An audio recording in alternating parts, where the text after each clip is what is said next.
Halo Bray, kembali lagi di Gaptek.id dan di video kali ini gue kedatangan sebuah monitor dari Acer dengan seri Nitro VG270K. Sebenarnya ada beberapa varian untuk seri VG270 ini. Yang pertama itu dari yang Full HD 75Hz, lalu ada yang Quad HD dengan refresh rate 144Hz, dan yang ada di gua ini adalah versi 4K 60Hz. Karena ini seri Nitro, Acer jadi mengklaim kalau seri VG270 ini adalah seri gaming. Mungkin selain karena ada varian 144Hz juga karena untuk seri ini semuanya memiliki fitur Radeon FreeSync. Kebetulan unit yang ada di gua ini adalah VG270K, yaitu versi 4K alias resolusi tertinggi untuk VG270. Harga monitor ini tuh berada di angka 6 juta lebih sedikit, dan menurut gua ini cukup terjangkau untuk kelas monitor 4K. Kenapa gue bisa bilang begitu? Karena kalau kita ngelihat penampilannya, ini nggak seperti monitor 4K yang dikasih seadanya aja. Monitor ini tampil dengan bezel yang menurut gua udah sangat tipis ya. Screen to body ratio-nya mencapai 88,89%. Dengan aspek rasio standar wide yaitu 16:9. Sesuai namanya ya, ada angka 27 yang berarti ini adalah layar 27 inch. Resolusi 4K untuk ukuran segini menurut gua masih terbilang pas.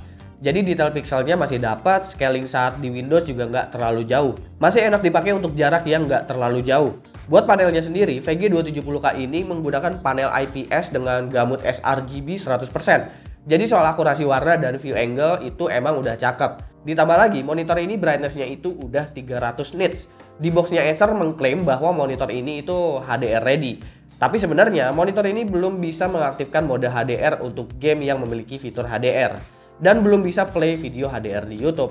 Yang berarti HDR yang ada di monitor ini tuh cuma karena brightness-nya aja yang 300 nits. Jadi bisa dibilang ini mendekati HDR lah. Padahal kalau kita tengok ke LG 27UD68W, itu dia punya brightness di 350 nits dan itu nggak diklaim HDR sama sekali sama LG. Emang beberapa brand monitor itu kasih embel-embel HDR untuk monitor yang brightness-nya itu udah 300 nits ke atas. Tapi itu cuma beberapa brand aja yang memang mengklaim kalau itu adalah HDR.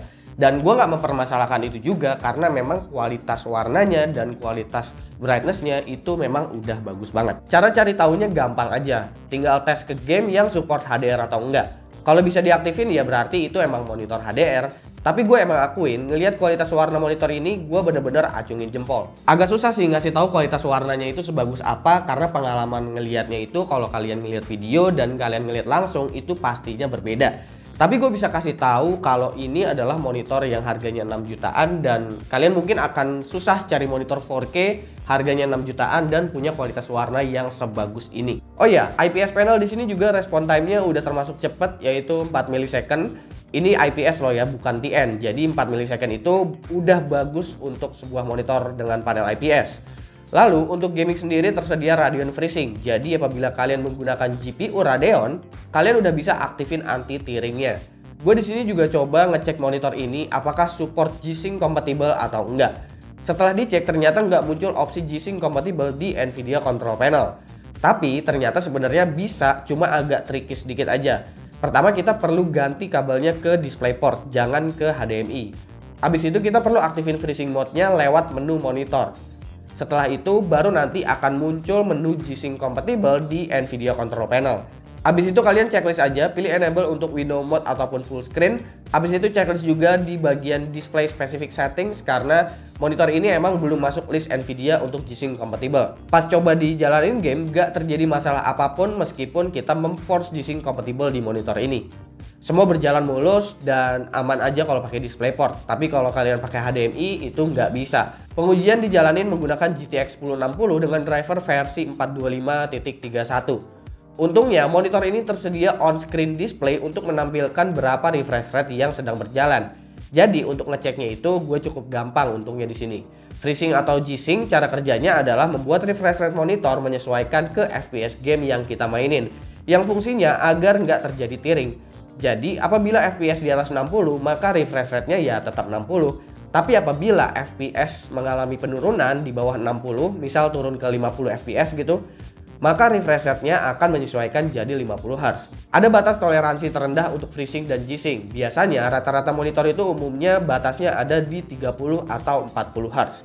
Jadi kalau FPS di bawah 30, biasanya refresh rate itu akan berjalan di rating terendahnya.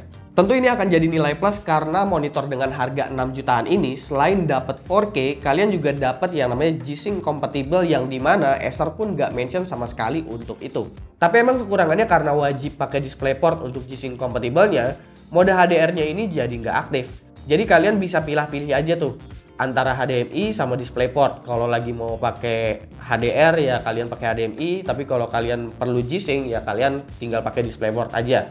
Kan Acer juga emang langsung kasih kedua kabel tersebut di dalam paket penjualannya, jadi gua rasa gonta-ganti kabel itu nggak masalah.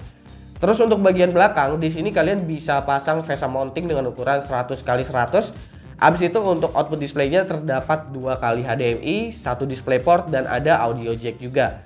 Gua merekomendasikan menggunakan kabel HDMI bawaan karena mode HDR-nya ini di menunya pas gua tes sih baru bisa aktif pas pakai kabel HDMI yang bawaannya. Pakai DisplayPort malah nggak bisa aktif sama sekali HDR-nya.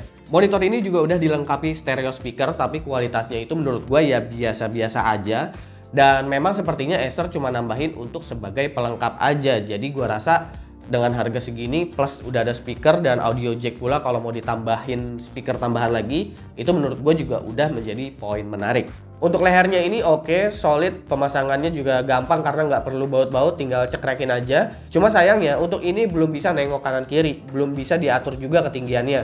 Yang bisa itu cuma tilt aja alias nengok atas bawah. Jadi tentu kalau segini kurang tinggi, kalian wajib banget beli monitor riser lagi. Sama untuk kabelnya juga ini belum ada spot khusus untuk ngerapihin kabel di bagian belakang. Jadi mungkin itu konsekuensi dari harga yang termasuk murah untuk monitor 4K yang kualitas warnanya sebagus ini. Kalau ditanya pesaing monitor ini tuh siapa, mungkin gue bisa sebut LG 27UD68W. Cuma dengan membeli si VG270K ini, kalian akan mendapatkan beberapa value yang mungkin gak didapetin sama si LG 27UD68W. Yang dimana kalian akan mendapatkan respon time yang lebih cepat, plus ini monitor udah ada FreeSync-nya. Dan ditambah lagi FreeSync-nya ini ternyata support untuk G-Sync compatible. Kapan lagi kan gitu dapat monitor 4K harga 6 jutaan tapi G-Sync. Kalau kalian nyari monitor 4K G-Sync itu kayaknya harganya rata-rata mungkin udah di atas 10 bahkan udah di atas 15 juta. Kalau kalian cari G-Sync yang resolusinya 4K. Gue mungkin lebih seneng nyebut si VG270K ini sebagai productivity monitor. Karena secara kualitas warna dan fitur emang dukungannya lebih ke arah sana. Untuk gamer mungkin baru kerasa nikmatnya apabila PC-nya emang bisa jalanin game dengan resolusi 4K dan set rata kanan. Karena 4K 60Hz itu untuk gaming ya emang pasti incarannya untuk gaming AAA sih. Bukan competitive scene seperti e-sport. Jadi kalau ada yang bilang refresh rate-nya kecil, ya nggak mungkin juga kan 4K 144Hz itu harganya 6 jutaan, apalagi panelnya IPS. Kalau emang butuh refresh rate tingginya kan Acer juga nyediain versi lain, yaitu ada Quad HD 144Hz, itu harganya masih mirip-mirip juga kayak gini kok. Jadi tinggal pilih aja mau refresh rate atau resolusi. Oke, mungkin segitu aja pendapat gua soal Acer Nitro VG270K ini. Menurut kalian gimana sih monitor ini? Silahkan kalian kasih pendapat kalian di kolom komentar di bawah. Jangan lupa like, share, dan subscribe jika video ini menarik buat kalian. Follow sosial media gua kalau lu kepo sama apa yang ada di balik layar Gaptek. Gua Subki dan seperti biasa sampai jumpa di lain kesempatan.